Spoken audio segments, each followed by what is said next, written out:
দেখো তো বন্ধুরা, কোথায় কোথায় এরকম অযোধ্যায় বৃষ্টি পড়ছে। তোমরা বলো তো, দেখো বৃষ্টি কাকে বলে? বুঝতে পারছ? সকালবেলা এই যে বৃষ্টি শুরু হয়েছে, সব কাজে কর্মে যাবে। আজকে শ্রাবণ মাসের শেষ সোমবার, একদম খেলে বৃষ্টি দিয়ে মানে বৃষ্টি বিদায় নেবে। কিরম অযোধ্যায় বৃষ্টি।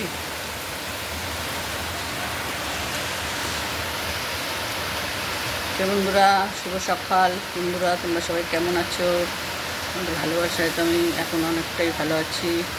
চলো এখনো মতন টাটা, সবাই ভালো থেকো, সুস্থ থেকো, টাটা।